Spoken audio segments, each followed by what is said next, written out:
zikir golong, sembahyang golong. Kita sudah sibuk pegang-pegang tangan. Zikir dulu. Selesaikan dulu urusan. Ni kita pas kita berdoa, diajak jabat tangan ke? Payah dah pegah Allah, long cancel ni lah ya Allah, saya batalkan dulu, jabat lagi tangan, baru doa, jabat lagi tangan, baru doa, jabat lagi tangan. Jadi itu bagus, cuma diatur waktunya saja, jangan mengganggu satu ibadah. Setelah Allah kabulkan, mulai dari Nabi Adam sampai yang terakhir meninggal, kekumpul mandung oleh Allah, bangsa jin, bangsa manusia. Silahkan minta satu-satu permintaan paling hebat. Mau apa? Mau gunung? Mau seluas tanah Prabowo? Pemohon. Ya. Itu semua dikabulkan Allah satu-satu semuanya.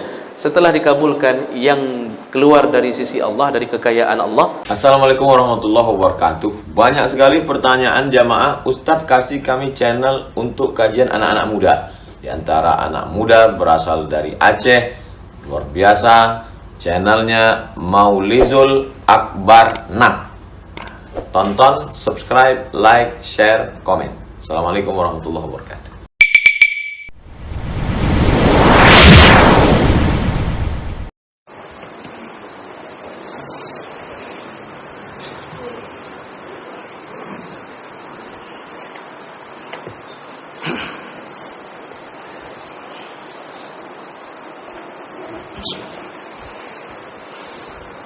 Assalamualaikum warahmatullahi wabarakatuh.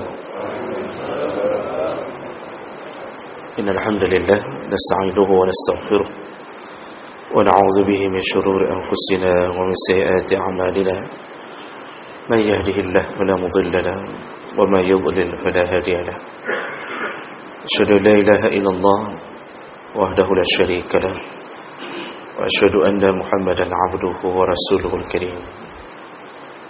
Allahumma salli wa sallim ala nabiyyina wa sayyidina al-Mustafa Muhammadin wa ala alihi wa ashabihi ajma'in. Amma ba'd.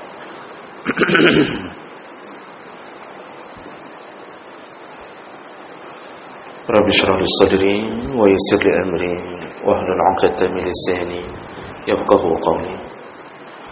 Segala puji bagi Allah, kemudian salawat dan salam pada Rasulullah, pada keluarga dan seluruh sahabat-sahabatnya.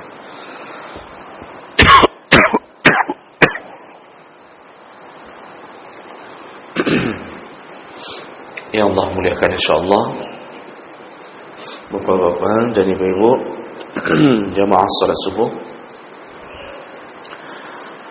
dan semoga kedatangan kita mendapatkan pahala yang berlimpah di sisi Allah Subhanahu wa ta'ala. Bapak Ibu yang Allah muliakan, di pertemuan kita yang lalu kita membahas salah satu hadis di dalam bab keutamaan orang yang berilmu dan menuntut ilmu, yaitu Rasulullah sallallahu alaihi wasallam mengatakan bahwa dunia ini terlaknat dan terlaknatlah isinya, kecuali ada orang-orang yang selamat dari laknatnya dunia, yaitu diantaranya orang-orang yang menuntut ilmu dan orang yang berilmu. Mereka diantara orang yang selamat dari laknatnya dunia. Jadi salah satu amal yang paling baik yang menyelamatkan kita dari tipu daya dunia adalah menuntut ilmu dan menjadi orang yang berilmu. Itu apa yang kita bahas di pertemuan kita yang lalu. Baik, kita lanjutkan.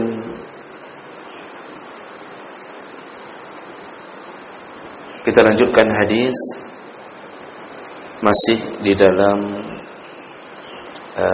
keutamaan para penuntut ilmu. Hadis ini dari Anas bin Malik,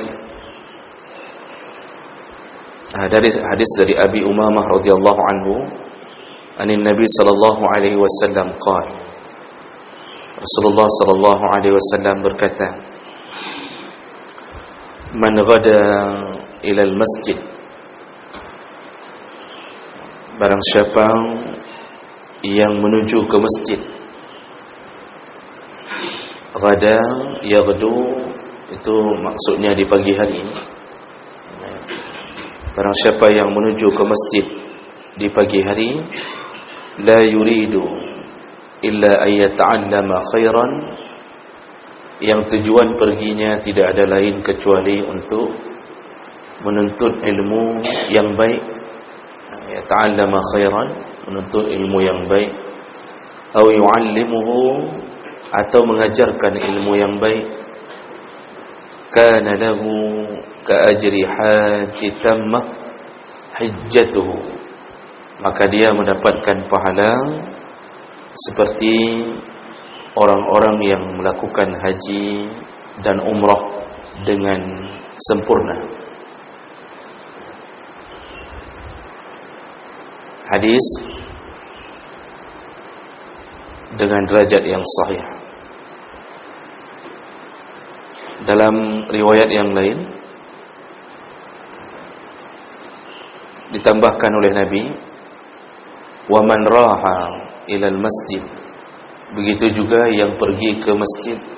Raha artinya di sore hari. La yuridu illa liyata'allama khairan aw yu'allimuhu, juga tidak ada maksud lain kecuali untuk menuntut ilmu yang baik atau mengajarkan kebaikan. Maka mereka pun mendapatkan pahala yang sama, yaitu falahu ajru hajin tammatil hajjah, yaitu mereka mendapatkan pahala seperti melakukan haji yang sempurna. Hadis-hadis ini tidak ada khilaf di antara para ulama melihat derajatnya. Artinya hadis ini kuat untuk menyatakan bahawa Allah memuliakan orang-orang yang menuju ke masjid untuk menuntut ilmu. Dan ini adalah salah satu berita gembira bagi kita yang bersemangat untuk ke masjid, pindah dari satu masjid ke masjid yang lain. Jadi tadi bahasa Nabi yang pertama adalah ghada, barang siapa yang di pagi hari.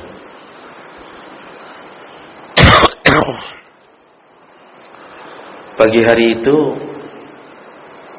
bisa setelah solat subuh, bisa waktu duha, dan masih dihitung pagi hari, masih dihitung ghada, itu sebelum tergelincirnya matahari. Dan ini orang-orang yang menuju ke masjid menuntut ilmu, lalu kemudian niatnya ikhlas, tidak ada lain, kata Rasulullah, illa ayyata'allama, tidak ada lain kecuali benar-benar ingin menuntut ilmu. Begitu juga yang datang di sore hari, yang disebut sore hari raha, itu ba'dal asar,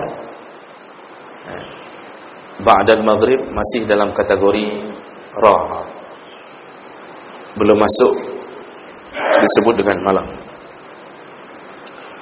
Maka mereka pun kalau datang ke masjid dengan niat ikhlas karena Allah Ta'ala, benar-benar ingin menuntut kebaikan, walaupun hanya mendengarkan satu hadis, walaupun hanya mempelajari atau mendapatkan satu materi ilmu, jadi mungkin tidak banyak-banyak yang dipelajari, tetapi apapun yang dipelajarinya sudah cukup bagi malaikat untuk mencatatkan pahala besar untuknya. Inilah kemuliaan orang-orang yang senantiasa tidak berhenti-berhenti, istiqamah menuntut ilmu dari masjid ke masjid. Tidak mesti satu masjid. Kalau kita datang hanya ke satu masjid, itu pun dibenarkan. Namun biasanya tidak meluas saksi-saksi kita di hari kiamat nanti. Karena setiap tempat yang kita injak, setiap tanah yang kita duduk, berdasarkan hadis Nabi, semua menjadi saksi di hari kiamat. Makanya Rasulullah mengatakan dalam satu hadis, saya tidak hafal sempurna hadisnya, itu setiap jejak kaki yang diinjakkan oleh para mujahid, orang-orang yang berjihad fi sabilillah, tanah, debu dan kerikil dimanapun dia injak, mereka semua akan bersaksi di hari kiamat dengan kebaikan orang-orang yang melewati. Maka kita pun begitu. Jadi kalau kita salat sunnah saja, itu kan kata Nabi, kalau sudah selesai salat fardu, itu dihitung salat sunnah dengan dua perkara, yaitu dahului dulu dengan pembicaraan atau zikir, atau boleh tidak berzikir dulu, mau lakukan langsung ba'diyah boleh, tapi disuruh berpindah dari tempat kita solat wajib tadi, walaupun hanya bergeser sedikit. Dan hadis itu menunjukkan tujuannya adalah untuk memperbanyak kesaksian. Jadi kalau kita pergi dari satu masjid ke masjid untuk menuntut ilmu, di kota Lutsumawi saja ada beberapa masjid yang mungkin disediakan fasilitas menuntut ilmu, dan kita selalu mendatanginya. Datang pun duduk tidak lama, setengah jam, 45 menit, itu yang terjadi. Tapi Masya Allah, kita mendapatkan saksi yang banyak, tanah yang banyak yang akan bersaksi, yaitu tempat pijakan bumi. Dan ini adalah hal yang tidak mungkin diingkari oleh Allah Subhanahu wa taala. Sekaligus menjadi kemurahan Allah untuk menolong hamba di hari kiamat, memperbanyak syafaat melalui kesaksian-kesaksian.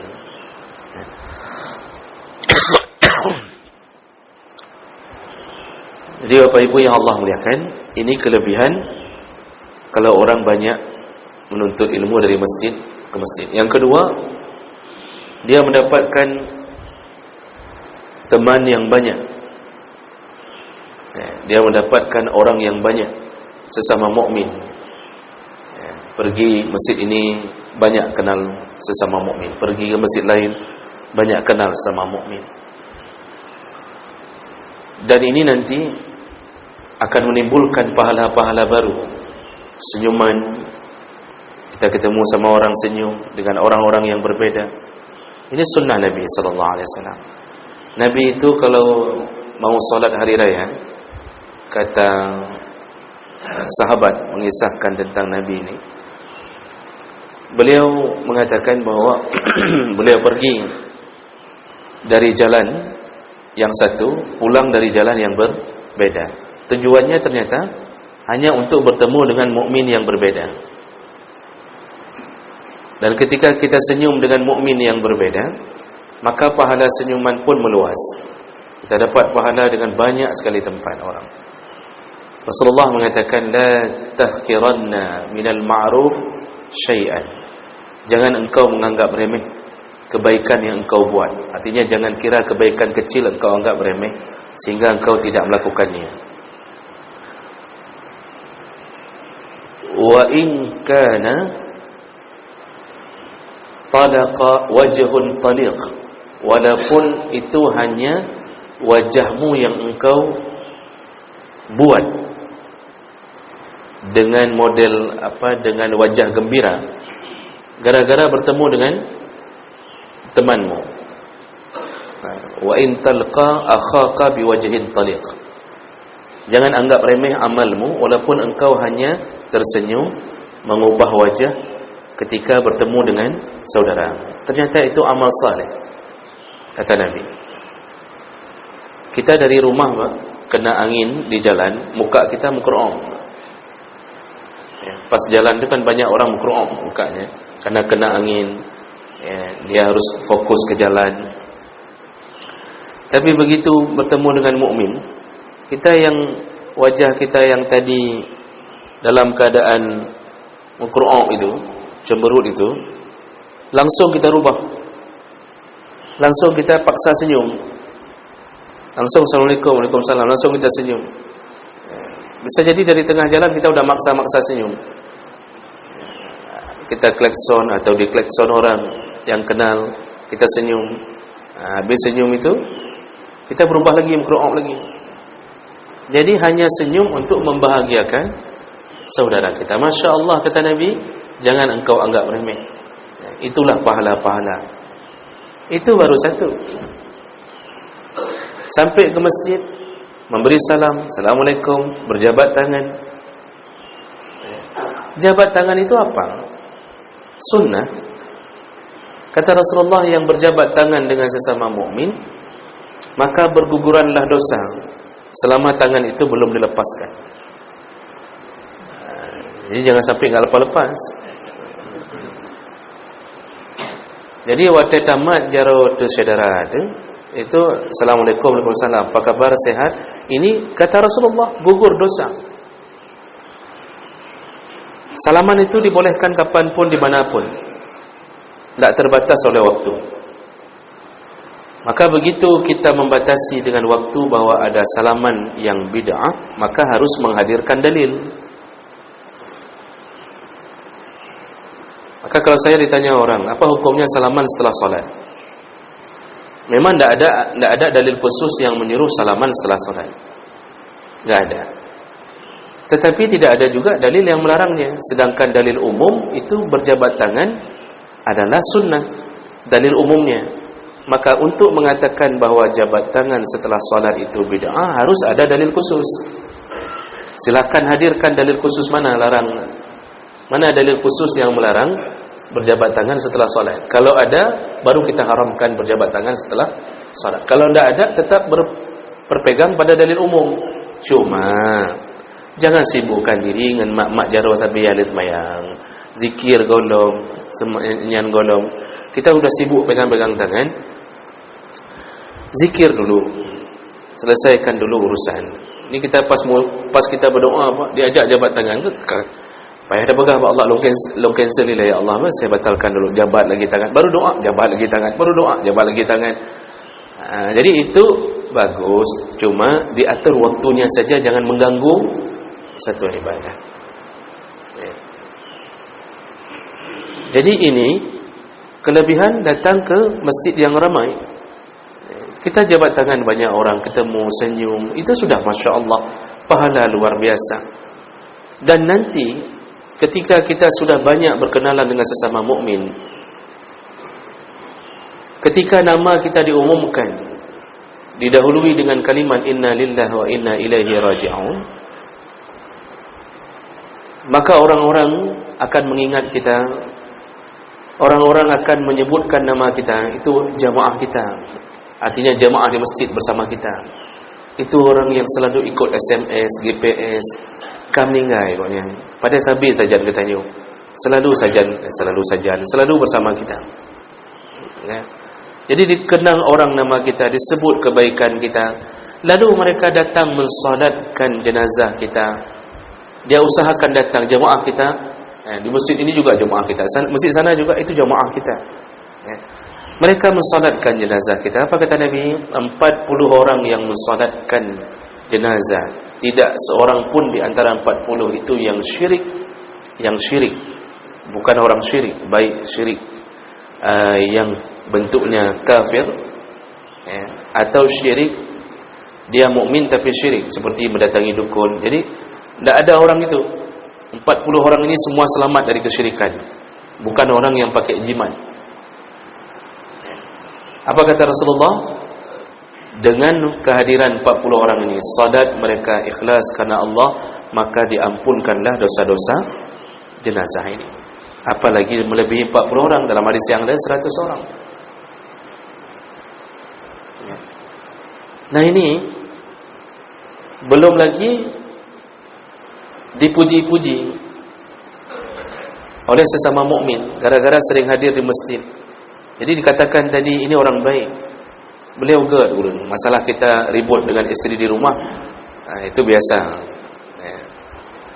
Semua orang juga ada. Tapi sesama mukmin kita dianggap orang baik. Dipuji. Apa kata Rasulullah? Ayyuma muslim yamun. Setiap seorang muslim yang meninggal dunia, fayashhadu lahu arba'atan. Dipersaksikan kebaikannya oleh 4 orang. 4 orang. Maka Allah wajibkan untuk memasukkan orang ini ke dalam surga. Adkhalahullahu al-jannah, kata Nabi. Ini hadis sahih. Lalu sahabat bertanya, wa salasah ya Rasulullah, bagaimana dengan yang memuji cuma 3 orang ya Rasulullah? Kata Rasulullah, wa salasah, 3 orang pun bisa membuat jenazah ini dimasukkan surga. Lalu kami tanya lagi, kata perawi hadis, kami tanya lagi, faqulna wa isnani ya Rasulullah, bagaimana kalau cuma 2 orang ya Rasulullah? Kata Rasulullah, wa isnani, 2 orang pun yang memuji kebaikan kita, mempersaksikan kebaikan kita, itu pun menyebabkan bisa memasukkan surga. Wala nas'al an wahid. Di ujung hadis disebutkan kami tidak berani tanya lagi tentang bagaimana 1 orang. Makanya pujian sesama kita itu bermanfaat, dan itu hasil daripada pergaulan. Makanya saya lihat bagus orang-orang yang berlapang dada, wawasannya luas, ilmunya bagus, dia bijaksana, itu dia tidak terdoktrin harus di satu masjid. Karena Nabi menyebutkan barang siapa pergi ke masjid menuntut ilmu, itu masjid mana saja, masjid mana saja ya yang disebut masjid, yaitu bangunan yang berdiri di atas tanah yang sudah diwakafkan, dan bangunan itu juga diwakafkan untuk Allah. Lalu kemudian didirikanlah salat 5 waktu secara rutin di dalamnya. Itu sudah disebut masjid, dan dibuka untuk umum, bukan keluarga. Itu sudah disebut masjid. Nanti bedanya kalau masjid yang ada salat Jumatnya, itu masuk kategori level al-masjidul jami', masjid tempat berkumpul. Jadi selain daripada masjid yang ada Jumat, menasah, kalau tanah itu sudah diwakafkan, bangunannya diwakafkan, ada salat 5 waktu di dalamnya, dibuka untuk umum, maka menasah pun masuk kategori masjid. Cuma kita memberi nama saja menasah. Makanya orang-orang mengira di menasah tidak berlaku semua pahala-pahala bagi yang menuntut ilmu. Sama, menuntut ilmu di menasah pun sama. Karena itu masuk kategori masjid. Nah, yang tidak masuk kategori masjid, yang tidak masuk syarat itu. Contohnya kita menuntut ilmu di musalla SPBU. Nah, hanya tambahlah hadisnya, karena bahasa Nabi masjid. Itu tidak disebut masjid. Kita berkumpul-kumpul menuntut ilmu di musalla mall, di mall-mall besar ada musalla, itu tidak disebut masjid.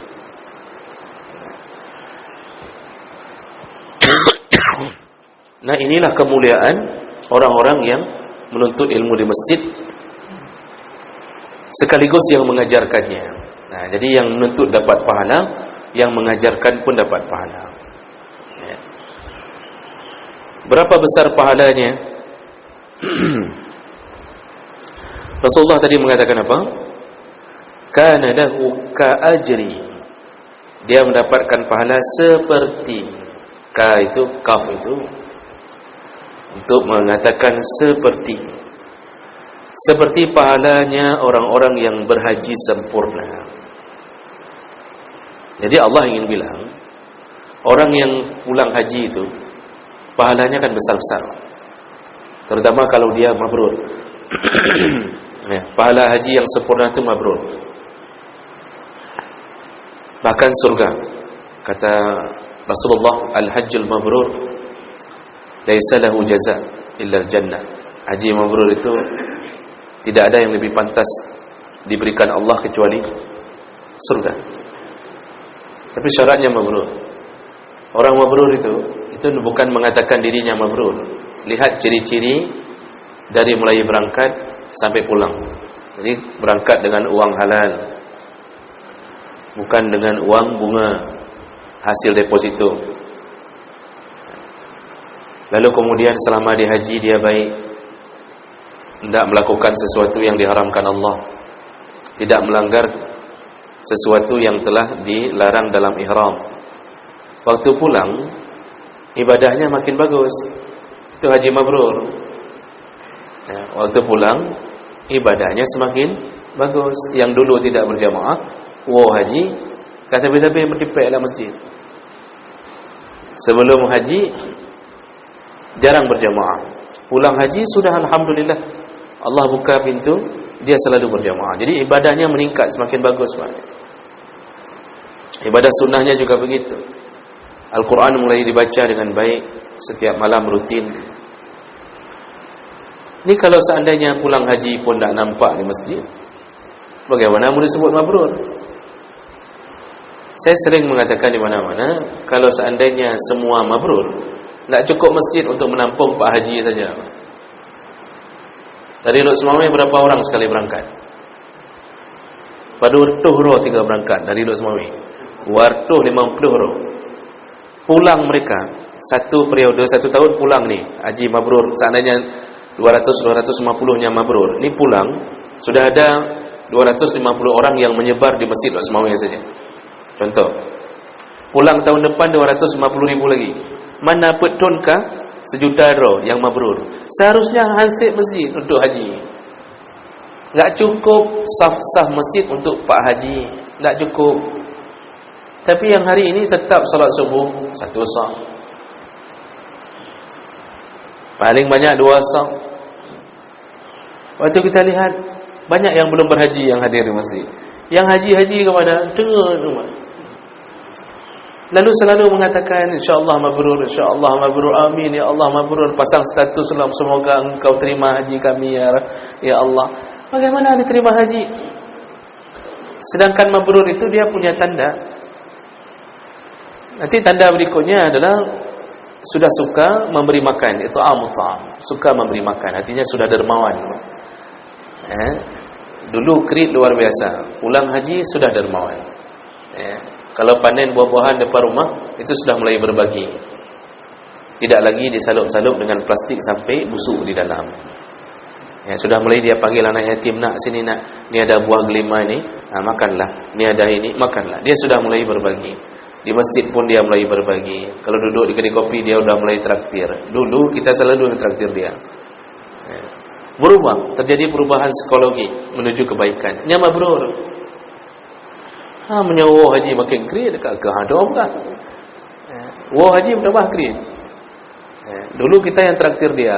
Wah haji masih juga kita yang traktir dia.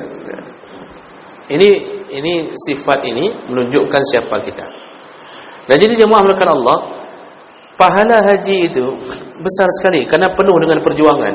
Ibadah haji itu kan berkumpul semua kekuatan badan, kekuatan harta, ikhlas, dipenuhi perjuangan. Sudah sama kayak orang mujahid fi sabilillah. Bawa semuanya, lalu kekuatan perasaan meninggalkan keluarga yang belum tentu kita balik lagi ke keluarga itu. Bisa jadi kita meninggal di jalan, anak kita entah siapa yang pelihara. Bagaimana nasib mereka, sekolah masih kecil-kecil kita tinggalkan ke adik kita. Itu perasaan bermain. Jadi pahala haji itu meledak-ledak besarnya pahala. Nah, yang mau Allah katakan, orang yang menuntut ilmu di masjid itu bukan mabrur. Bukan setelah menuntut ilmu menjadi haji mabrur lah. Dan juga tidak dianggap telah berhaji, enggak. Jadi jangan gara-gara hadis ini kita pulang dari masjid mengatakan kali rujak haji. Nah, karena kekali Nabi, orang menuntut ilmu di masjid pahalanya itu sama seperti pahala orang yang hajinya sempurna. Jadi enggak dianggap berhaji dan juga tidak dapat julukan mabrur, tapi pahalanya, kata Rasulullah, pahalanya sama seperti pahala orang berhaji. Jadi yang sama itu pahalanya. Tentu orang berhaji lebih besar karena dia ada pahala perjuangan. Berbeda, Pak. Tetapi yang maksud Nabi adalah pahalanya sama seperti pahala orang yang hajinya mabrur. Begitu besar pahala menuntut ilmu di masjid. Jadi Bapak Ibu yang Allah muliakan, bagi Allah itu hal yang kecil. Allah mau bagi-bagi hadiah, dikasihnya orang-orang ni, kita semua nuntut ilmu di masjid, Pak. Berapa orang kita semuanya? Misalnya, ini ada mungkin 100 orang contoh. Bagi Allah memberi setiap orang satu pahala sebesar pahala orang pulang haji, yang bagi Allah kecil sekali itu. Kita orang kaya, berapa kaya, Pak? Triliun punya uang. Kita suruh bagi setiap yang hadir di masjid, kita suruh kasih 1 juta. Mau pikiran dia, Pak? Padahal uangnya Kita ada 100 orang, 1 juta setiap orang. Maka dia bagi hari ini 100 juta. Mungkin dia akan berpikir panjang. Ini 100 juta saya bagi-bagi kayak mana lah. Padahal uang yang dia tinggalkan triliunan. Dia merasa berat karena dia tidak punya sifat maha dermawan, maha penyayang, maha rahman, maha kaya. Dia tidak punya. Tapi Allah segala-galanya maha. Allah maha kaya. Nabi sudah bilang, kalau engkau berkumpul, dikumpulkan jin dan manusia, lalu kemudian setiap orang meminta satu permintaan yang paling hebat, jin minta permintaan paling hebat, seluruh manusia setiap orang minta permintaan paling hebat. Apa? Minta istana, minta apa sajalah. Kata Nabi, Allah kabulkan semuanya. Setelah Allah kabulkan semuanya, yang keluar dari sisi Allah hanya setetes air di tengah samudera. Setelah Allah kabulkan, mulai dari Nabi Adam sampai yang terakhir meninggal, dikumpul madu oleh Allah, bangsa jin, bangsa manusia. Silakan minta satu-satu permintaan paling hebat. Mau apa? Mau gunung? Mau seluas tanah Prabowo? Pemohon. Ya. Itu semua dikabulkan Allah satu-satu semuanya. Setelah dikabulkan, yang keluar dari sisi Allah, dari kekayaan Allah, hanya setetes air di tengah samudera. Begitu kata Nabi dalam hadis yang sahih. Man, bayangkan kekayaan Allah, sedangkan semua lillahi ma fis samawati wa ma fil ard, semua yang ada di langit dan di bumi semua milik Allah. Itu kita belum menjelajah ke area yang enggak pernah tersentuh, di Atlantik, di mana saja. Kita belum melihat binatang-binatang dalam laut, dasar laut yang enggak pernah kita lihat. Kekayaan Allah belum kita lihat di balik bumi. Ada apa lagi? Itu belum lagi yang di akhirat, yang disimpan 99% di surga. Makanya jangan pikir raya kat pahala mungkin ke bagi oleh Allah. Gimana mungkin? Katanya orang yang hana mungkin. Allah memungkinkan dan sangat mungkin bagi Allah membagi-bagi pahala itu. Sebesar setiap orang pulang dari sini mendapatkan pahala sebesar orang yang hajinya haji mabrur. Inilah Bapak, Ibu, selama ini yang kita mengaji, kita pikir sia-sia. Padahal setiap langkah kita adalah hal yang paling kita harapkan di hari kiamat nanti. Wa amma man saqulat mawazinuhu fahuwa fi 'aisyatir radiyah. Kalau pahala sudah banyak sekali, menggunung pahala, lalu ketika ditimbang berat timbangan dengan pahala, fahuwa fi 'aisyatir radiyah, maka dia dimasukkan ke dalam kehidupan yang dia ridha, yaitu surga. Kenapa disebut radiyah? Karena begitu kita lihat surga, langsung kita ridha, tidak ada demo, tidak protes, tidak ada sedikit pun keinginan untuk keluar. Tidak ada. Karena kita di dunia suka protes dan tidak pernah puas. Yang sudah punya Alphard, mobil Alphard, tetap tidak ridha. Ana mangat dah dua, ya, nyo raya tak punggung, padahal punggung ro raya. Kemudian ban di kalau tambang lubang bandau, tetap tidak ridha. Rumah seluas apapun, sehebat apapun, tetap tidak ridha. Nanti ada mengatakan rumah sudah dibuat luas. Setelah dibuat, lalu kata yang punya rumah, ini terlalu luas, banyak tempat yang kosong. Di sana nanti ada hantunya, di sana muncul kuntilanak, ada pocong, macam-macam. Enggak puas juga. Akhirnya kecilkan sedikit rumah.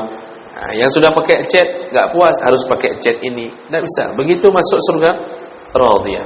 itulah tempat orang yang penuh dengan pahala, dan salah satunya adalah menuntut ilmu di masjid. Maka dari dulu kebiasaan orang-orang dari masa Nabi itu berkumpul-kumpul di masjid untuk menuntut ilmu.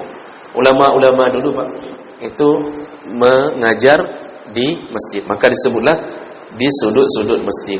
Sudut masjid itu bahasa Arabnya zawiyah. Zawaya al-masjid jamaknya. Ini nuntut ilmunya di dinding itu, di dinding sana, di Masjid Al-Azhar di Mesir. Tempat kami menuntut ilmu itu di masjidnya. Itu kampus Al-Azhar itu di samping kampus Masjid Al-Azhar. Itu selain belajar di kampusnya, dari sore sampai malam, itu di setiap sudut-sudut itu ada syekh-syekh yang mengajar ilmu khusus. Jadi yang mau belajar ilmu hadis ke tiang sana, yang mau belajar usul fiqh ke tiang sana, yang mau belajar tafsir ke tiang sana. Karena luas sekali masjid tak terganggu. Jadi setiap tiang-tiang itu, yang sudut-sudut itu semua ada guru-guru. Semua belajar di masjid, Pak. Penuhnya mukmin, penuh mahasiswa. Itu semuanya membuat masjid jadi tempat menuntut ilmu. Makanya sudut-sudut itu disebut zawiyah di Aceh. Kemudian bahasa zawiyah itu berubah menjadi dayah. Jadi yang belum tahu dari mana asal usul kalimat dayah, dayah itu dari bahasa Arab, artinya zawiyah, sudut-sudut masjid, tempat menuntut ilmu. Kemudian dibuatlah tempat menuntut ilmu menjadi dayah. Orang Aceh kan tak mau sibuk-sibuk menyebutkan kalimat yang sulit, Pak. Mesti tak akan Pak kamu no, Pak zawiyah agak susah, Pak. Gekena juga dayah. Yang menasah itu dari mana kalimatnya, Pak? Madrasah. Menasah itu madrasah. Madi orang Aceh. Nan Sulaiman, kecil apa Leman, kan cukup mudah. Nan Ibrahim, mudah berarti itu madrasah. Pak yang semayang, bak madrasah kan susah ketemu getakat aja. Menasah semayang, bak menasah. Makanya berubahlah nama itu menjadi nama menasah, padahal madrasah. Jadi inilah kelebihan orang yang menuntut ilmu di masjid. Maka bersemangatlah untuk tetap menuju dari masjid ke masjid. Tak mesti harus satu masjid, tak mesti harus satu guru. Makin banyak guru makin baik. Walaupun nanti ada guru ini kekurangan, guru itu kekurangan. Dari kekurangannya kita belajar. Oh ini rupanya ada yang tak cocok, kita belajar. Maka tidak perlu sampai merasa bahwa seakan-akan ada tempat yang tersesat. Kekurangan pasti ada, kekurangan pasti ada. Nah, jadi Bapak Ibu yang Allah muliakan, Allah muliakan Bapak, Allah muliakan Ibu yang selalu istiqamah menuju menuntut ilmu dari masjid ke masjid, insyaallah dengan pahala yang berlimpah.